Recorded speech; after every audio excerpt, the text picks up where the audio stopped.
Okay, come on. Ben. You're easier. T-Gaddy. And one mistake. Long load screen to hit bow. It's a bow!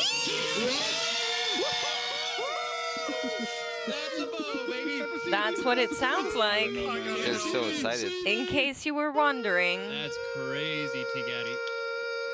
Oh, T-Gaddy, so maybe it's going to Twisted. Yeah. If you didn't take anything else from today's recap, I wanted it to be that.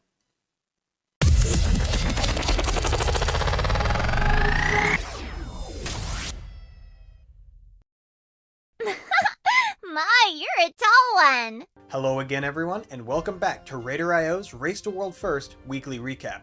As usual, I'm Aceric, and I'm here to bring you the key points and updates of the last 24 hours of the Vault of the Incarnates Race to World First. You might get some deja vu from today's recap, as it's really similar to Day 1 and Day 2 of last week. Our Raiders chose to spend their time running splits. Normal splits, heroic splits, and believe it or not, mythic splits. That means our Raiders are one day closer to spending this Christmas with a dragon instead of their families, although some of them may not be able to tell the difference. After plenty of splits, BDGG and Liquid both went right back into Mythic, and they both made it back to their progression point in one day. BDGG currently sits at 57.9% after 41 pulls into Broodkeeper Diurna, and Liquid is still getting roadblocked at the first intermission in Mythic Raszageth. Even after some pretty hefty nerfs, it looks like Raszageth isn't going to budge anytime soon. Boss, you're just going to get one shot by that. Here's the ads, they just spawned. And we also have these new ads, right? We have this fire and a frost ad that we have to deal with. Why don't you go ahead and explain what those do?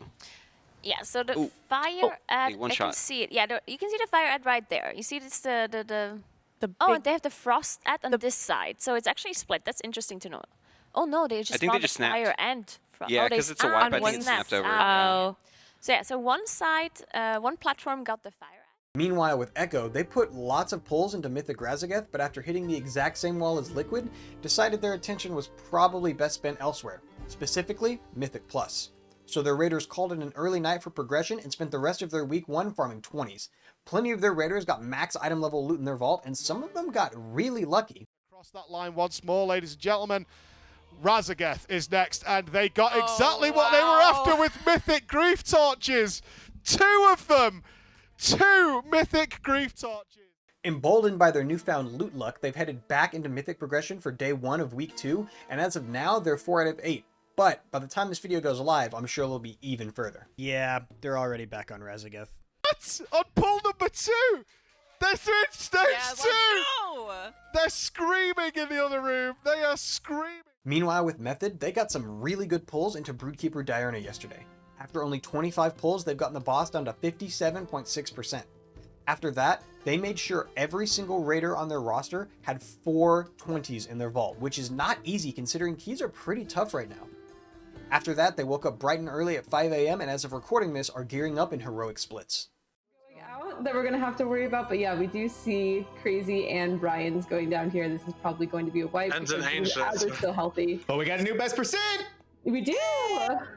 Meanwhile, with Aversion, they ended week 1 at World 10th, progressing on Dathia the Ascended at 29.6% after 71 pulls. Now in week 2, they're doing what every other guild is doing, more splits. Finally, we're seeing some big progress from our Chinese guilds. As Keohurl has now downed Dathia the Ascended, we have 3 guilds in China progressing on Kurog Grim Totem: Keohurl, Skyline, and Shaoji. Specifically with Skyline, they're at 0.8%, while Shaoji sits at 5.66%. That means it's likely that in the final day of China's week 1, we're going to see some Kurog kills.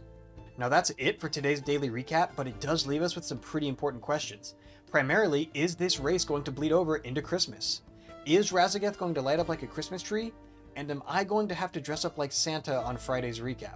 And don't forget, for all things breakdowns, updates, and highlights, head on over to rio.gg/vault coverage and get everything you need to know in one place. Now, if you'll excuse me, the staff here at Raider.io has decided we have to start doing recap splits before we shoot the main video, so I've got to go gear up. Take heart, heroes.